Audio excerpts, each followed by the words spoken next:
हमने गलतफहमी पाल रखी है कि परमात्मा हमारे विषय में कुछ नहीं जानता।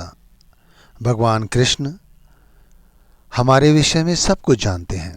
परमात्मा हमारे अंग संग रहता है, वो पत्ते पत्ते में व्याप्त है। गोस्वामी तुलसीदास जी ने कहा भी है, हरि व्यापक सर्वर्थ समाना, कि वह कुल मालिक पत्ते पत्ते में व्याप्त है, उससे कुछ भी छुपा नहीं है। लेकिन कहते हैं ना, हम लोग सांसारिक जीव हैं, इसलिए माया के वशीभूत होकर कुछ न कुछ गलतफहमी पाल ही लेते हैं। इसी प्रसंग को मैं आगे बढ़ाते हुए कहता हूँ कि एक बार भगवान कृष्ण और अर्जुन की वार्तालाप हो रही थी, तो अर्जुन ने बड़े ही अहंकार के साथ भगवान के समक्ष बात रखी कि भगवान, संसार में क्या मुझसे भी बड़ा कोई आपका भक्त है? तो भगवान मुस्कुरा दिए।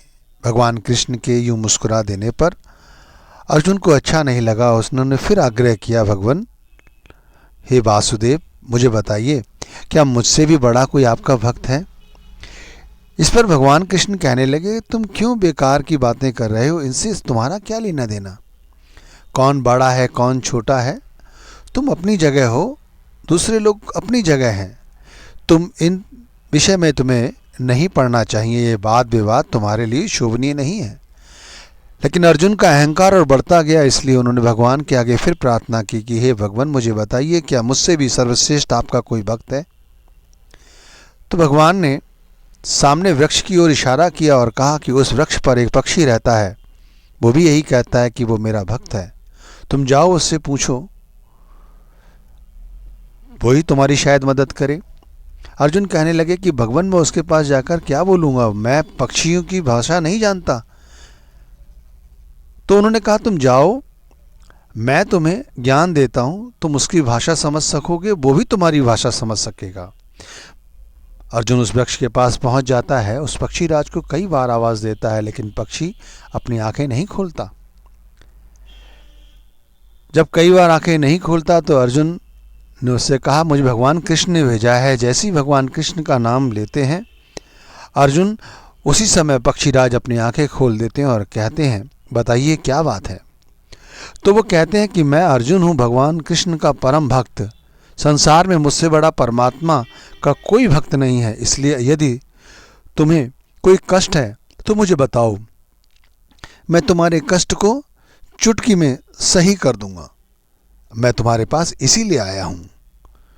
तो वो मुस्कुरा के और शांत मन से एकाग्रचित्त होकर बोला, वैसे तो भगवान की मुझ पर अति कृपा है, मुझे कुछ नहीं चाहिए, लेकिन जिस तरह आप कह रहे हैं उस तरह तो मुझे एक ही पीड़ा है जो मैं आपके आगे कहना चाहूँगा।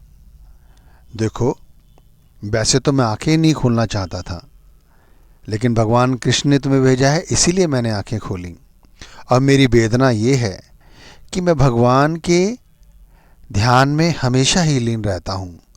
24 घंटे मैं भगवान की भक्ति करता रहता हूँ और इसी वृक्ष पे रहता हूँ, कंद मूल खाकर अपना जीवन व्यतीत करता हूँ। लेकिन क्या है, जब मुझे प्यास लगती है तो पानी पीने के लिए मुझे सरोवर तक उड़कर जाना पड़ता है, और जब मैं उड़कर उस सरोवर तक जाता हूँ तब मेरा ध्यान टूट जाता है और भगवान का ध्यान, भगवान की छवि से भगवान की जो छवि मेरे मन में समाई हुई है वो ओझल हो जाती है। और ऐसा कहते हुए उसकी आंखों से अश्रु बहने लगे। उसका प्रेम देखकर अर्जुन अपनी व्यथा समझ गया और पक्षीराज के हाथ जोड़कर वहाँ से चला आया और भगवान कृष्ण के पैरों में पड़ गया और कहने लगा, हे भगवान, मुझे क्षमा करें, मैं अहंकार बस, अज्ञान बस इतनी बड़ी बात कह गया आपसे। बताइए, इंसानों को छोड़ो, पक्षी जैसे आपके इतने बड़े भक्त हैं, उनके आगे तो मैं तुच्छ हूँ।